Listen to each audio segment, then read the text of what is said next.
Nous vous informons que ce programme est déconseillé aux moins de 10 ans. Il est considéré comme un sport de riche. Il faut effectivement une fortune pour entraîner un cheval. Et pendant des années, il a été dominé par une dynastie familiale. Ils étaient les plus craints, les plus puissants financièrement. Personne ne pouvait rivaliser. Puis, un ouvrier agricole ambitieux épouse un membre de la famille. Le résultat est désastreux. Il voulait le pouvoir. Calumet en était un symbole, le symbole suprême du pouvoir. Et peut-être même mortel. Jusqu'à aujourd'hui, les gens pensent qu'il s'agit d'un énorme complot. Quand un cheval de course doit être abattu, est-ce un geste de compassion ou un acte criminel? Découvrons-le tout de suite dans Crime en haute société.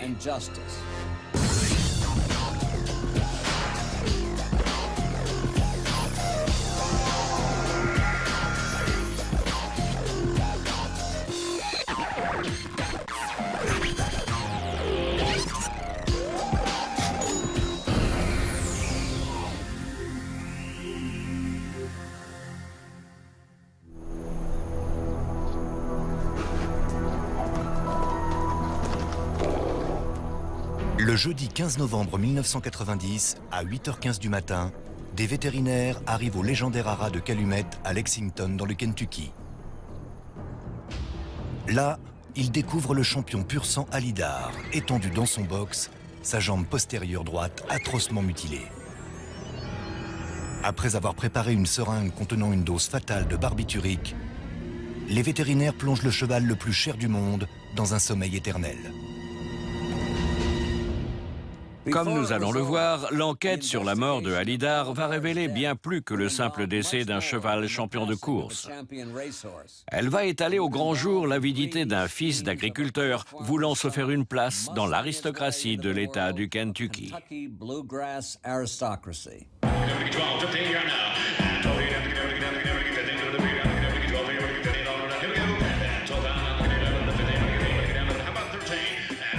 Les enchères de chevaux de Kinland à Lexington, dans le Kentucky, attirent les riches et les puissants du monde entier. Quand les jets privés atterrissent à l'aéroport de Lexington, c'est le signe qu'une vente est sur le point de vider les poches de millionnaires. Les acheteurs dépensent des millions de dollars pour de jeunes poulains. Ils sont prêts à payer n'importe quel prix. Il n'y a pas de limite. Un cheval de bonne lignée peut atteindre 5, 10, voire 15 millions de dollars. Derrière cette montagne de dollars, il y a le rêve de gloire. Le rêve qu'un de ces pur sang devienne un champion. Les enjeux sont élevés et les chances sont minimes. On peut utiliser des techniques de gestion intelligentes et perdre quand même. Pour plaisanter, on dit souvent que la meilleure façon de gagner 1 million grâce aux chevaux, c'est d'en investir 100. Encore faut-il avoir 100 millions. Mais parmi les spectaculaires et luxueux haras situés sur les collines autour de Kinland, nombreux sont ceux qui disposent de ce genre de moyens. Quand ils ne font pas courir leurs chevaux, ils sirotent des cocktails dans des soirées huppées qui rivalisent avec celles de Palm Beach et des Hamptons. Lexington combine la saison des courses avec celle des festivités de la haute société. Ça commence à l'ouverture de Kinland en avril et ça se termine au Kentucky Derby à Louisville. Pendant plus d'un siècle, cet univers d'argent, de luxe et de gloire a été réservé à une poignée de privilégiés qui, tout comme leurs chevaux, sont issus d'une bonne lignée. Un genre d'univers accessible uniquement en rêve pour un fils de métayer pauvre comme J.T. Lundy. Mais en rêver ne lui suffit pas. Il veut faire partie de ce monde et il fera tout pour le mettre à ses pieds. Je crois que J.T. Lundy voulait une meilleure vie. Il voulait faire partie de ce cercle fermé de la légendaire aristocratie de Lexington, qu'on associe aux magnifiques clôtures blanches et aux superbes écuries. Au sommet de cette aristocratie se situe le haras de pur sang le plus prospère du monde, Calumet. Calumet est le joyau de la course équestre. Ses chevaux ont remporté les prix les plus prestigieux. 2 triples couronnes et 8 Kentucky Derby. It's the second Triple Crown for Calumet Farms and the second for Eddie Arcaro. Calumet était la quintessence du haras. On ne pouvait pas faire mieux. On peut comparer ça aux Yankees, au baseball.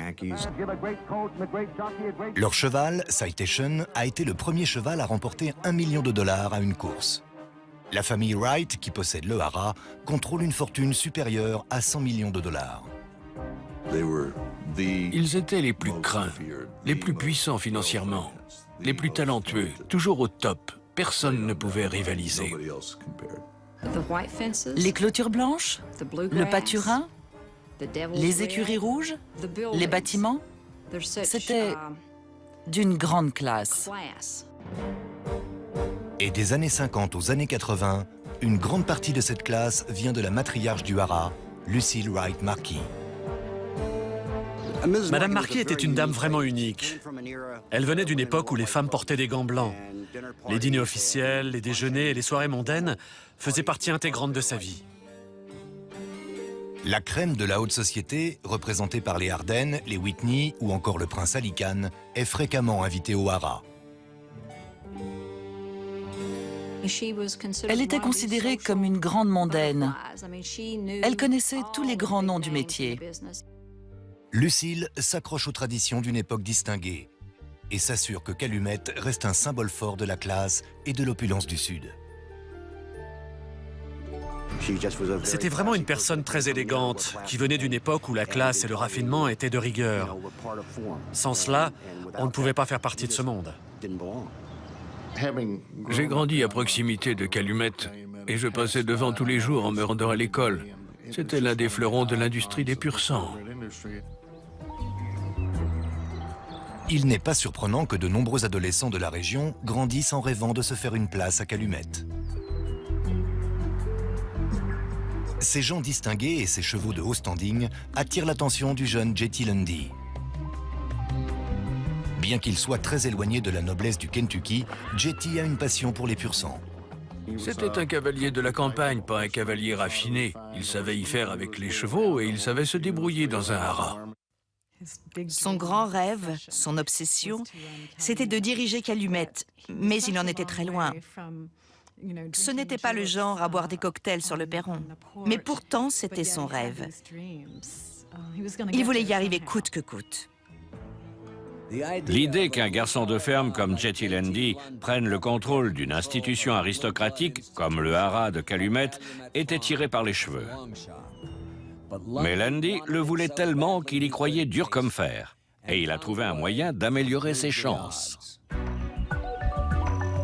Pendant l'été 1962, J.T. Lundy, alors âgé de 21 ans, rencontre Cindy Wright, âgée de 16 ans, par le biais d'un ami commun.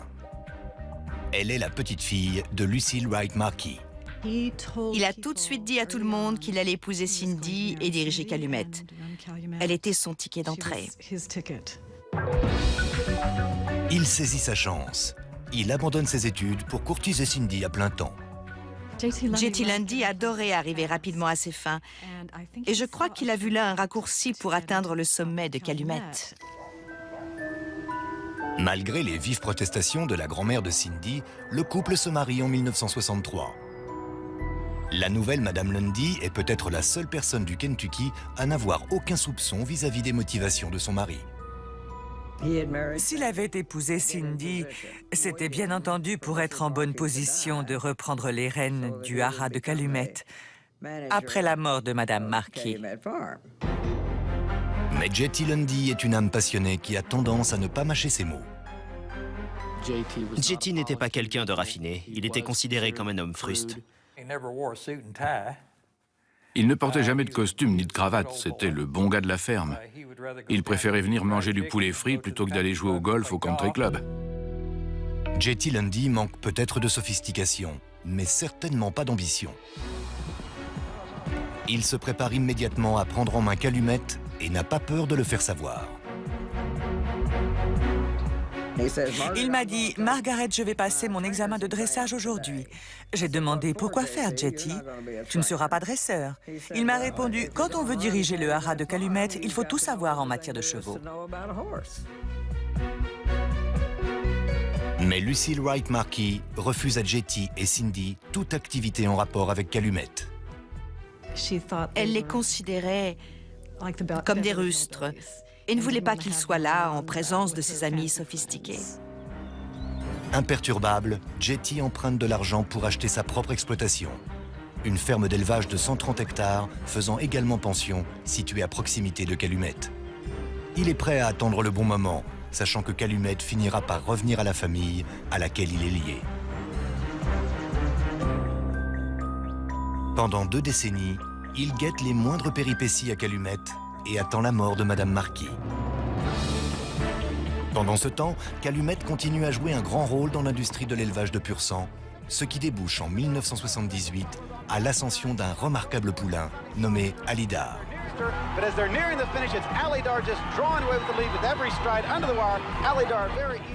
C'était un cheval majestueux. Il avait une allure royale et son tempérament collait parfaitement à son image. Alydar est une célébrité régionale. Sa rivalité avec Affirm de cette année-là est restée dans les annales de l'histoire de la Triple Couronne. Ça a produit les plus grandes courses qu'on ait jamais vues en Amérique. Tout le pays les regardait s'affronter. Bien que son rival gagne la Triple Couronne, Alydar n'a aucun égal quand il s'agit d'engendrer des champions. De magnifiques yearlings issus de Alydar apparaissaient aux ventes. Ils couraient bien, ils étaient si beaux que chacun était persuadé que ce seraient des champions. Lucille Wright Marquis fait payer 40 000 $ la saillie à des propriétaires qui veulent que leur jument passe quelques minutes dans l'écurie d'Alydar. Jusqu'à présent, Lucille Wright Marquis a non seulement réussi à maintenir Calumet parmi les meilleurs haras, mais aussi à tenir le mari de sa petite-fille, Jetty Lundy, à l'écart des affaires familiales. Mais Lucille a 90 ans. Ce n'est qu'une question de temps avant que Jetty finisse par avoir sa chance. Le 24 juillet 1982, Lucille Wright Marquis, la matriarche de longue date de Calumet, succombe à une bronchopneumonie à l'âge de 93 ans. Sa famille et ses amis sont affligés. Jetty Lundy, lui, jubile. Jetty avait de grands ressentiments à l'égard de la grand-mère de sa femme. D'après la légende, il serait resté après la fin des funérailles pour uriner sur sa tombe. Curieusement, aucun des héritiers de Lucille Wright Marquis ne désire s'impliquer dans la gestion d'un haras. Et Jetty le sait. Il ne lui faut pas longtemps pour persuader la famille de le laisser prendre les rênes d'une affaire valant près de 100 millions de $. Non seulement la famille Wright n'était pas portée sur les chevaux, mais en plus, elle connaissait peu le monde des affaires et ne savait pas vraiment comment les gérer. La famille était occupée à ses propres affaires et elle ne voulait pas s'embarrasser de tous les détails. Presque immédiatement, Jetty initie des changements importants dans l'organisation du haras. Jetty a repris le haras de Calumet de manière un peu agressive. Il voulait montrer à l'établissement du Kentucky, dont il ne faisait pas partie, qu'il pouvait y prétendre. Quand Jetty a pris la tête du haras de Calumet, je savais qu'il allait débarquer et mettre tout le monde à la porte. On ne faisait pas partie de leur plan. Bien entendu, ils ont voulu se débarrasser de nous le plus vite possible. Jetty se lance également dans un certain nombre d'aventures commerciales à haut risque. Pour soi-disant améliorer les opérations d'élevage au haras de Calumet, Jetty achète et vend des douzaines de chevaux. Pour un seul étalon encore inexpérimenté, il dépense 25 millions de $. Très vite, il fait courir plus de 100 chevaux de Calumet dans des myriades d'hippodromes à travers le pays.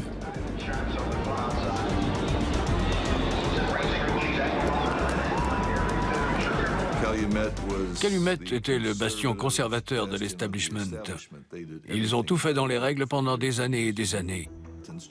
Jetty Lundy a repris le rôle de dirigeant avec un état d'esprit beaucoup plus agressif et une gestion tournée vers le profit à court terme. Bien sûr, il a immédiatement augmenté le prix de la saillie, ce qui a découragé pas mal de gens. Il voulait tout contrôler. Ces pratiques peu conventionnelles ne lui font pas que des amis dans le métier, mais il ne s'en soucie guère. Il contrôle non seulement le haras le plus prospère du pays, mais aussi son pur sang le plus illustre. Ali Dar, l'étalon âgé de 7 ans, n'est pas seulement célèbre, il est le bien le plus précieux du haras de Calumet. La reine d'Angleterre avait fait appel à Jetty pour la saillie d'une de ses juments. C'était l'étalon le plus demandé au monde. Ali Dar est aussi à la base des projets de Jetty Lundy pour Calumet.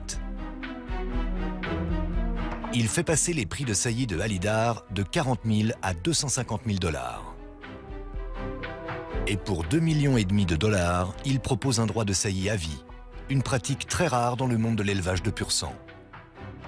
En vendant un droit de saillie à vie, on ne vend pas des parts, mais l'acheteur peut faire saillir une jument chaque année jusqu'à la mort de l'étalon. C'est un bon moyen d'avoir de la trésorerie. Pour protéger son investissement, il fait assurer Ali Dar auprès de la Lloyd's à Londres et auprès d'autres compagnies. Au total, il souscrit à plus de 30 millions de dollars en polices d'assurance vie pour le cheval. Des polices dont il espère ne jamais avoir besoin. Grâce aux revenus générés par Ali Dar, en 1983, Jetty Lundy dispose d'énormément de liquidités, mais il ne les conserve pas longtemps. Il lance une ambitieuse campagne de rénovation qui comprend la construction d'un parc aquatique à 1 million de dollars. Il rénove également le manoir de la propriété. Une immense somme d'argent a été dépensée dans les installations, des choses ont été ajoutées, la maison et les écuries ont été remises à neuf. C'est une ambiance complètement différente de l'époque où le haras était encore sous la direction de Madame Marquis. Jetty Lundy fait installer à l'entrée de Calumet un portail métallique de 4,50 m de hauteur. Une fois que Jetty Lundy a fait installer ce portail, c'était comme s'il se coupait du monde. À une époque, les éleveurs se disaient « Tiens, j'irai bien voir les étalons ». Eh bien, si ça ne lui convenait pas, ces éleveurs n'étaient plus les bienvenus. Il dépense aussi pour lui sans compter. Il s'offre un chalet à Vail, un appartement dans les Keys en Floride et une villa dans les îles Vierges. Il achète plusieurs avions, dont un jet privé de 8 places pour plus de 2 millions de dollars. Pour réaliser un rêve d'enfance, Jetty dépense plus de 100 000 $ de l'argent de Calumet pour sponsoriser l'écurie d'A.J. Foyt. Il voyageait un peu partout en jet privé. Il recevait beaucoup de gens et s'est vraiment payé du bon temps. Il a flambé une incroyable quantité d'argent. C'était une question d'image, une question de puissance. Jetty emmenait ses amis en jet jusque dans le Maine pour manger du homard. Il se rendait n'importe où sur un coup de tête. Au milieu des années 80, la réserve de liquidité de Calumet est épuisée. En utilisant le haras et Ali Dar comme garantie, Lundy obtient des prêts de plusieurs banques du Kentucky. Ils avaient un flot ininterrompu d'argent.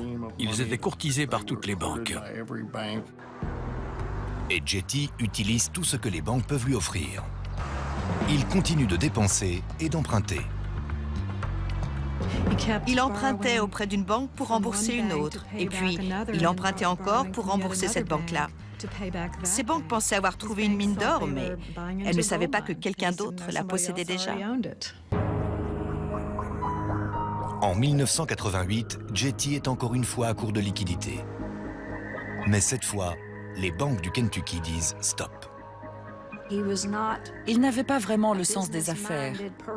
Il a bradé tout ce que contenait le haras. C'était les rumeurs qu'on entendait dans le métier, et c'était inquiétant. Par le biais d'un ami commun du monde de l'élevage, Jetty Lundy rencontre un banquier du Texas du nom de Frank Chiak. Il est le vice-président de la First City National Bank de Houston et partage la passion de Jetty Lundy pour les courses de chevaux. Ils ont travaillé ensemble, car primo, Jetty Lundy et Calumet constituaient une affaire ayant trait aux chevaux de course. Et deuxio, Frank Chiak contrôlait une très grande institution financière.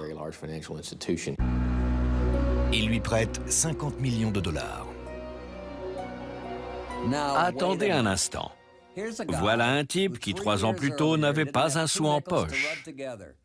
Et voilà qu'il parvient à convaincre un banquier texan de lui prêter des millions de dollars pour un haras qui est déjà hypothéqué jusqu'au cou. Il y a forcément anguille sous roche. Jetty Lundy va alors entreprendre des mesures désespérées pour sauver Calumet. Le 20 septembre 1989, Jetty Lundy reçoit un mémorandum de 6 pages de Gary Matthews, directeur financier de Calumet. Selon Matthews, le haras a un passif de 100 millions de dollars de dette et enregistre un retard inquiétant sur les remboursements de prêts et d'assurances. Pendant 7 ans, Jetty Lundy a profité d'un pouvoir et d'une fortune au-delà de ses rêves les plus fous. Désormais, suite à sa gestion calamiteuse et ses dépenses colossales, le haras de Calumet, autrefois si puissant, est en train de s'écrouler. Prêt à tout pour des liquidités, Jetty Lundy se tourne à nouveau vers Frank Chiac et la First City National Bank de Houston. Malgré le premier emprunt de 50 millions de dollars non remboursé, Frank Chiac lui prête plusieurs autres millions et restructure le plan de remboursement de Calumet. Il semblerait que le haras soit sauvé. Mais en octobre 1990, alors que le FBI ouvre une enquête sur lui pour fraude, Frank Chiac démissionne soudainement. Les prêts dans lesquels Frank Chiac était impliqué étaient tous douteux et jamais remboursés. La nouvelle direction de la banque menace de saisir le haras de Calumet, laissant à Jetty Lundy seulement 4 mois pour réunir 15 millions de paiements d'intérêt.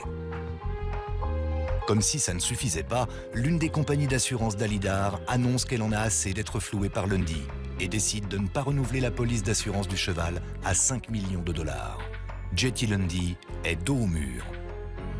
Ils avaient dépensé toutes les liquidités. Ils s'étaient fourrés dans une impasse et n'avaient plus rien à vendre. Le soir du 13 novembre 1990, le gardien de nuit de Calumet fait sa ronde habituelle. Quand il passe derrière le bureau principal du haras pour se rendre à l'écurie de Alydar, il remarque qu'un support métallique a été arraché à la porte de son box. À l'intérieur, il fait une découverte effroyable. L'étalon est étendu sur le sol, sa jambe postérieure droite est gravement blessée. Jetty Lundy et les vétérinaires de Calumet arrivent sur place en quelques minutes. Tom Dixon, un expert en sinistre, arrive peu après 22 heures. On était en présence d'une blessure très grave. On était là, figés, à regarder le meilleur au monde. Et on se demandait si on pourrait sauver ce cheval, vu l'ampleur de la blessure. Jetty Lundy semble véritablement bouleversé et appelle le docteur Larry Bramlage, le chirurgien équin de Lexington de renommée mondiale. Monsieur Lundy était visiblement bouleversé. Au téléphone, il avait une voix blanche.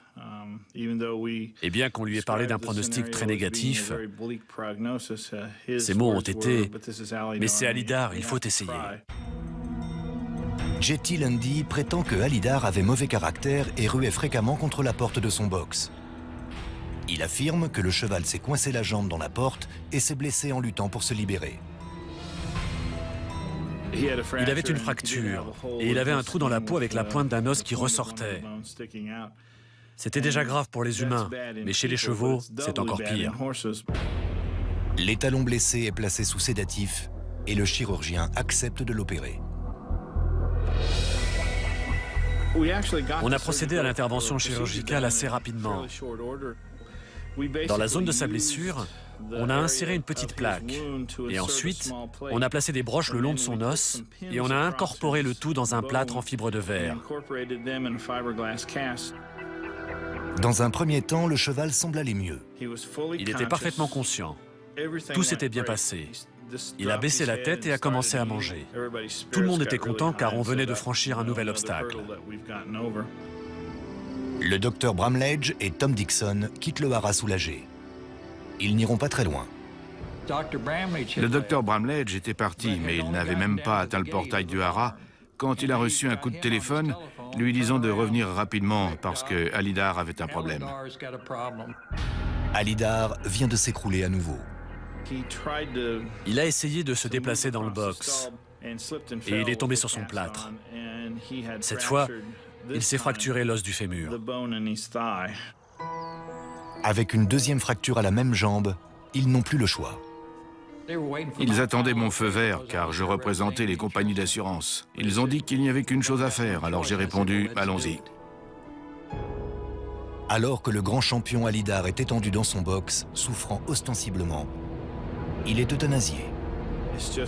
À ce moment-là, il était étendu par terre et il n'y avait plus qu'à lui donner une surdose d'anesthésique. Le 15 novembre 1990, Alidar est enterré sur une colline surplombant les clôtures blanches et les champs vallonnés de Calumet.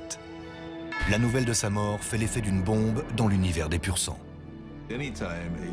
Quand un étalon de sa grandeur, dans la fleur de l'âge, meurt jeune, relativement jeune, ça crée un certain émoi au sein de la communauté des éleveurs de pur-sang.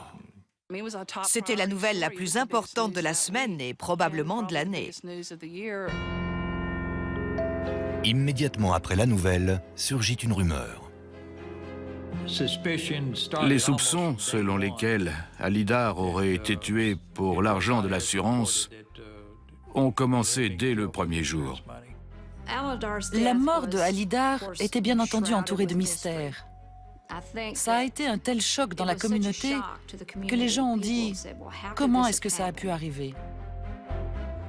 La dernière pelletée de terre ayant à peine recouvert la tombe de Alidar, Jetty Lundy remplit déjà des demandes pour être indemnisé auprès des compagnies d'assurance. Et les rumeurs sur les problèmes de Calumet et le désarroi de Jetty Lundy commencent à envahir les collines du Kentucky. Des agents fédéraux vont alors tenter de pénétrer le petit monde très fermé des courses de pur-sang pour découvrir la vérité sur la mort de Alidar.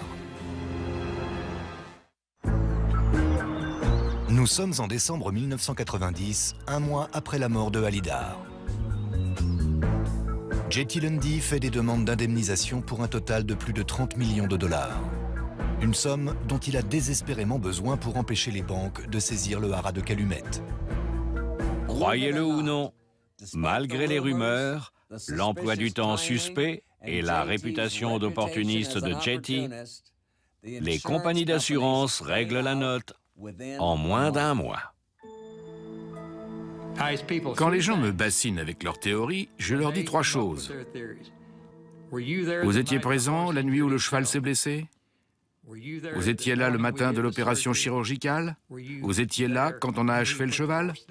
Si vous ne pouvez pas répondre oui à ces trois questions, vous ne savez pas de quoi vous parlez. Jetty Lundy reçoit la somme prodigieuse de 36,5 millions de dollars, le plus important règlement d'assurance pour un cheval. L'argent lui permet de faire le paiement de 15 millions de dollars exigés par la First City National Bank de Houston et d'apaiser d'autres créditeurs. Mais sans les liquidités apportées par Alidar, il ne faut pas longtemps pour que Lundy ait de nouveau des ennuis financiers.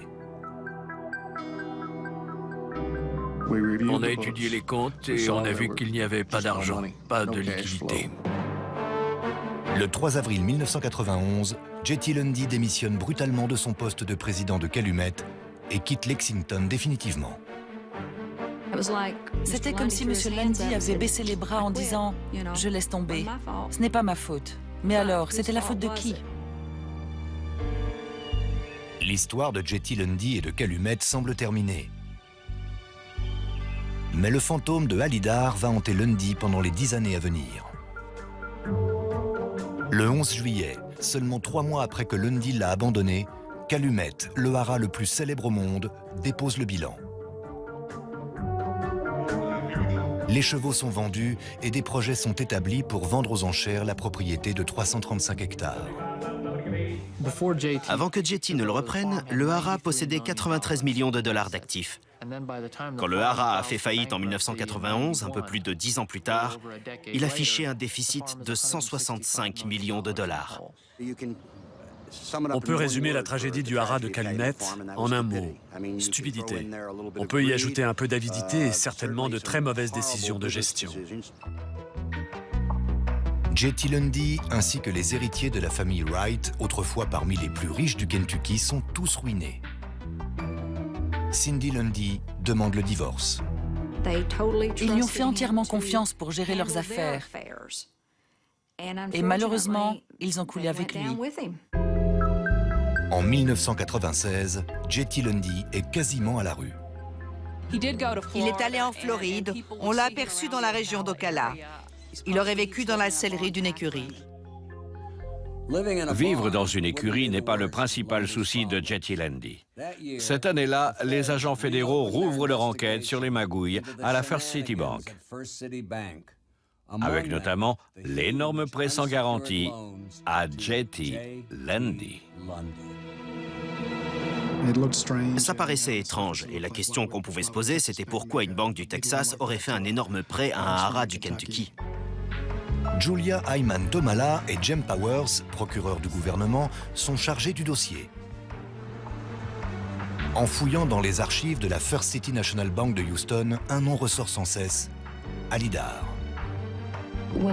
Quand on a étudié le cas du haras de Calumet, on a pu déterminer que Frank Chilliack avait autorisé un prêt de 50 millions de dollars et que la garantie principale, c'était Alydar. Ils n'avaient fait aucun remboursement significatif sur cette dette de plus de 50 millions de dollars depuis qu'elle avait été contractée en 1988. Et puis en 1991, ils ont fait un énorme paiement. Il s'est avéré qu'il provenait du produit de l'assurance vie de Alydar. Plus les enquêteurs creusent, plus ils se posent de questions. On s'est mis à soupçonner lourdement que le cheval avait été blessé intentionnellement. Or, la personne qui avait intérêt à ce que ça se produise n'était autre que Jetty Lundy. Les agents fédéraux semblent enfin s'attaquer aux combines de Lundy. Et qui que vous soyez, quand les enquêteurs fédéraux se mettent à fouiller dans votre passé, ce n'est jamais bon signe. Mais au moment où les procureurs semblent enfin tenir Jetty Lundy, il parvient encore une fois à s'en sortir. À l'été 1997, des enquêteurs fédéraux se rendent à Lexington à la recherche de pistes sur la mort mystérieuse de Alydar. Les enquêteurs sont déterminés à prouver que la mort de Alydar est un meurtre commis par désespoir. Mais ils sont frustrés de voir que tout le monde ne voit pas les choses de cette manière. On a posé la question pour savoir s'il aurait été possible que quelqu'un ait provoqué volontairement la fracture à la jambe d'Alydar. Je n'y ai pas cru à l'époque, et je n'y crois toujours pas aujourd'hui. Pour moi, c'était un accident. Les enquêteurs semblaient convaincus que Jetty Lundy avait tué le cheval pour l'argent de l'assurance. Mais s'il était impliqué dans quelque chose de ce genre, alors cette nuit-là, il aurait mérité un Oscar et un Emmy pour son interprétation. Les gens du coin réfutant leurs allégations, les agents fédéraux se tournent vers un expert externe, George Pratt, professeur au MIT. Ma conclusion de base, c'est que le support métallique retrouvé dans l'allée avait été mis là pour brouiller les pistes. Si Alydar avait arraché ses vis en tapant depuis l'intérieur du box, le bord du métal aurait pointé vers l'extérieur du box. En réalité, le bord du métal pointait plus ou moins vers l'intérieur du box. Son rapport conclut que la blessure de Alydar n'a pas pu être provoquée par des ruades. Ce n'était pas une porte légère. J'ai calculé la force nécessaire pour arracher ses vis. Un cheval n'en aurait pas été capable. George Pratt et les enquêteurs ont une idée assez précise de la façon dont Alydar a pu se blesser. Quelqu'un a dû enrouler une corde autour de sa jambe arrière, la faire passer à travers le box, au-dessus de la porte, puis tirer la jambe vers le haut pour faire tomber le cheval. Beaucoup de vétérinaires m'ont dit que pour avoir une fracture en spirale comme celle de Alydar, un cheval doit au moins être percuté par un camion. Alors c'est évident qu'il n'a pas simplement donné un coup de sabot contre la porte du box. Il a dû se passer autre chose. Mais toutes ces théories ne sont que pure spéculation. Il n'y avait aucune preuve directe de la blessure en elle-même, car tout avait été détruit.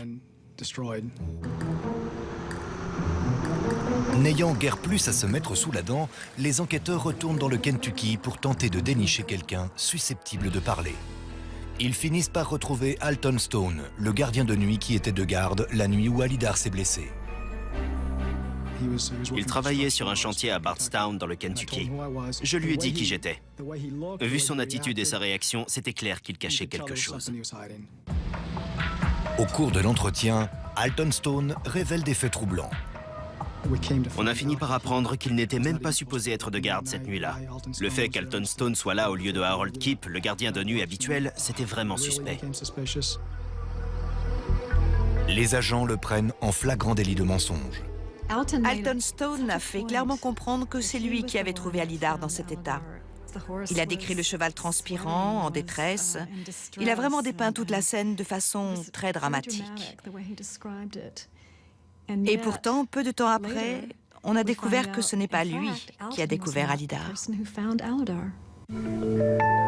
Il est clair que Alton Stone ne dit pas aux enquêteurs tout ce qu'il sait. Je crois qu'Alton était hanté par ce qui s'était passé cette nuit-là. Je ne sais pas s'il était hanté par quelque chose qu'il aurait vu, ou alors hanté par la culpabilité. Les enquêteurs interrogent Alton Stone sur l'implication de Jetty Lundy. Mais il affirme qu'il ne sait pas vraiment ce qui s'est passé cette nuit-là. Monsieur Stone a été interrogé sur ces événements. Il a répondu en faisant des déclarations contradictoires dont certaines étaient forcément fausses.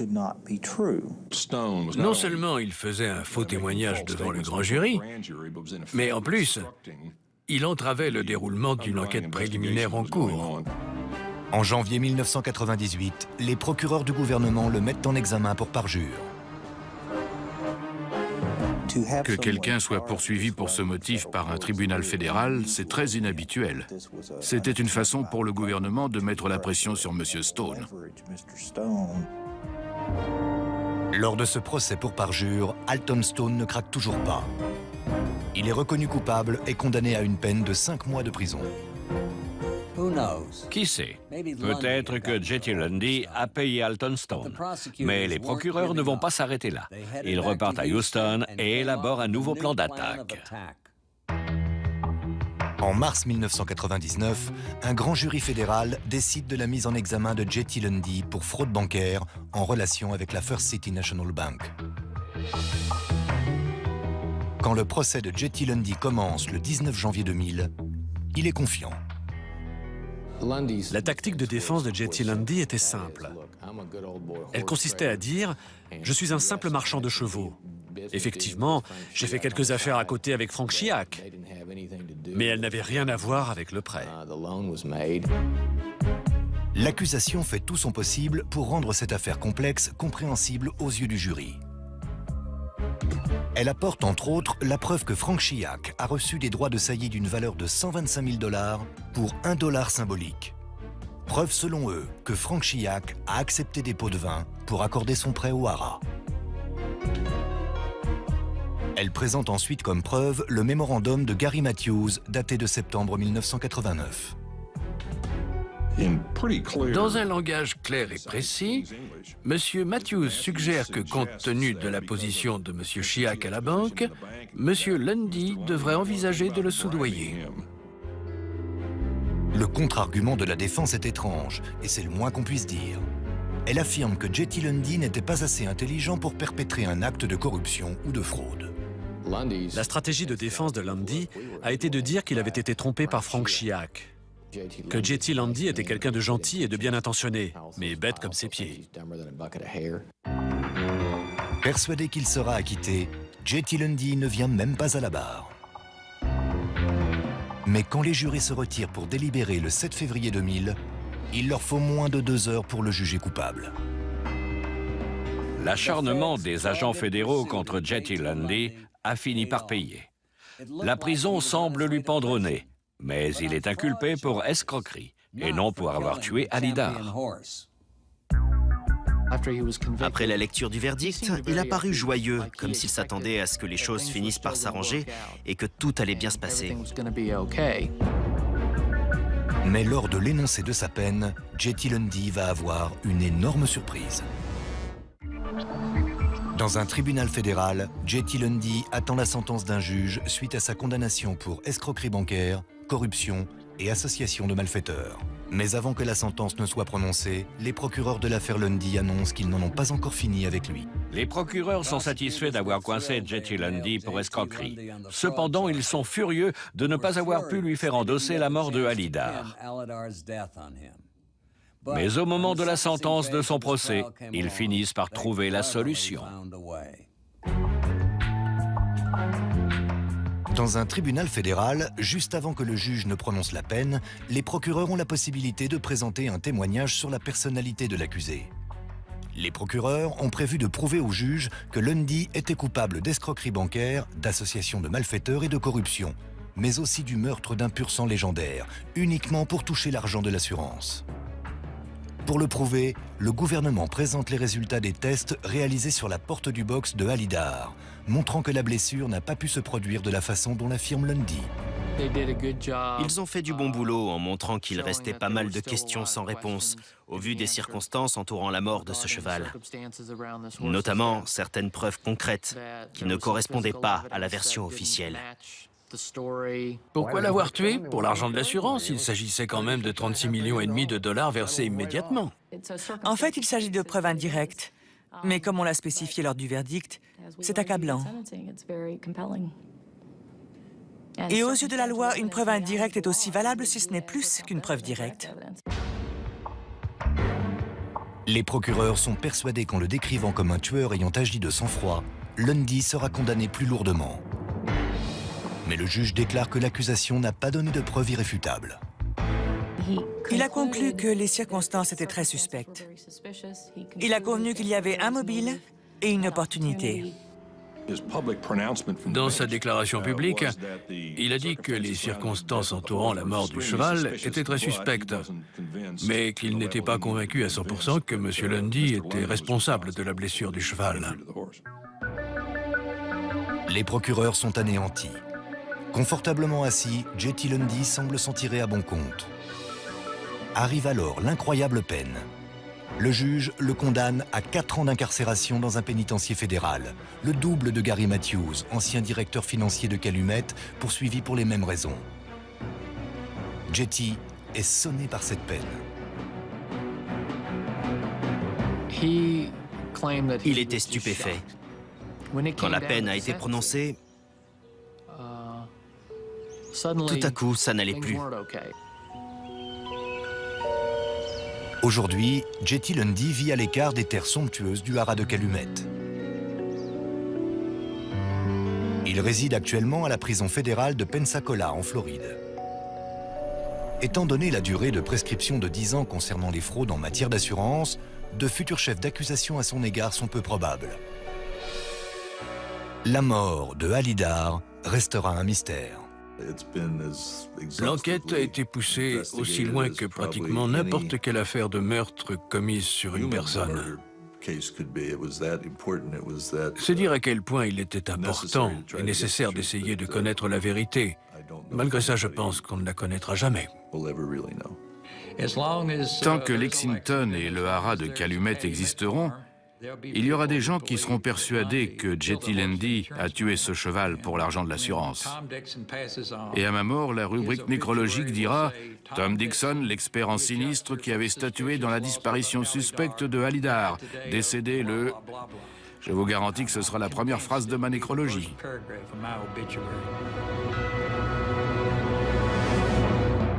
J.T. Lundy a joué gros. Son avidité a failli anéantir le haras le plus célèbre de l'histoire du hippisme et a peut-être coûté la vie à sa star la plus adulée. S'il moisit aujourd'hui dans une prison fédérale, c'est qu'il n'a eu que ce qu'il méritait. Ici Dominique Dunn, merci de nous avoir suivis.